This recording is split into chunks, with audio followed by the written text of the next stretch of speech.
What up, Epic Readers? I'm Jesse from the YouTube channel Jesse the Reader, and today I'm bringing you another episode of Epic Adaptations, the series here on Epic Reads where we keep you in the know on all the recent YA book-to-movie and book-to-TV adaptation news. It's February and we've got a load of news to drop on your laps this month. Someone woke up in the month of February and decided that we needed all the adaptation news. We've got a lot to cover, so let's dive on in. First up, the biggest news that shocked me to my core, that was a little dramatic, but it really shocked me to my core, is the fact that we're getting a Lunar Chronicles adaptation. Fans have been waiting for some kind of adaptation news for this series for years. I am in fact one of those fans that have been dying to know if this series will ever get adapted. Literally dying, dead, deceased, R.I.P. me. But with this news, I have been brought back to life. Thank you very much for dropping this adaptation news so that I could continue living my life alive. If you've read it, you know that it's like a visually stunning series. It's filled with beautiful words that build up a fascinating world. The thing that I'm most excited for with this adaptation is that it's actually going to be animated. It's very rare that we get an adaptation for a book and it ends up being animated. So I was pretty shocked when I saw that news, but the more that I thought about it, the more that I wanted it. I just think it would really work as an animated film, and I would love to see more YA adaptations of books that are animated. If you don't know anything about the Lunar Chronicles, it's a series full of retellings with a sci-fi twist. Next up, The Temperature of You and Me has been picked up by Disney+. This is a story full of first love, and the lengths one goes to figure out their heart. It follows a boy who works at a fast food joint, and he falls in love with a boy that is too hot to handle, both in looks and his actual temperature, like his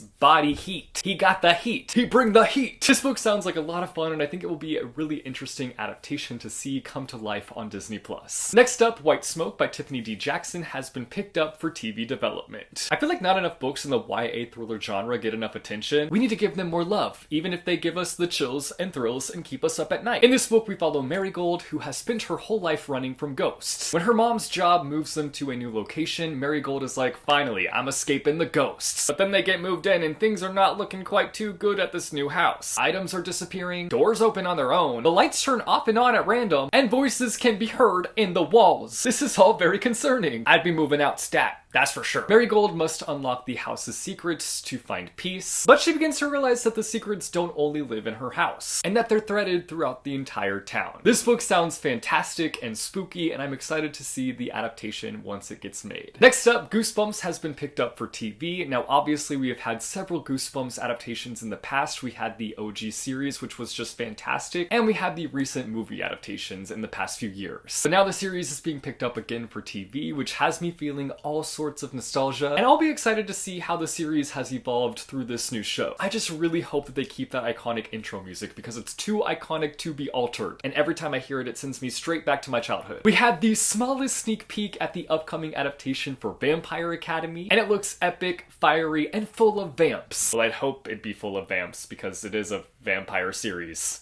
Anyway, here are a few screenshots from the teaser that we got. We really haven't had any sneak peeks up until this point, and so it's nice to just get a little taste of what we're getting. And I'm just glad to see that things are still in motion for this adaptation. We went from having the smallest of sneak peeks for Rings of Power, which is the upcoming Lord of the Rings spinoff, to now having a jam-packed teaser trailer full of what we're going to be getting with this series. It seriously gives us so much in so little time, and I am absolutely positively here for it. It looks stunning visually, it looks like it's full of action and suspense, and of course it's got that layer of magic. I'm very interested to see what diehard Lord of the Rings fans think of it, so if you're a diehard fan, let us know your thoughts down below in the comments. That's all the epic adaptation news I have for you guys today. We covered a lot today. We have a lot to look forward to when it comes to adaptations, and I could not be more excited about that. Be sure to let us know down below in the comments all your thoughts on today's episode. What are your thoughts on the Lunar Chronicles movie? How did you feel about the Vampire Academy sneak peek? And what are your thoughts on the Rings of Power teaser trailer? Let us know all your thoughts down below in the comments. And before we go, we've got the question of the day. Hey, I love that jingle. What I want to know is if your favorite book was being adapted, but the film had to have a different title than the book, what would you retitle your favorite book? For example, Simon vs. the Homo Sapiens Agenda ended up being Love, Simon when it became a movie. So what would you retitle your favorite book if it had to be retitled for the movie? Let us know down below in the comments. As always, thank you guys so much for watching Epic Adaptations, and I will see you next month with another episode.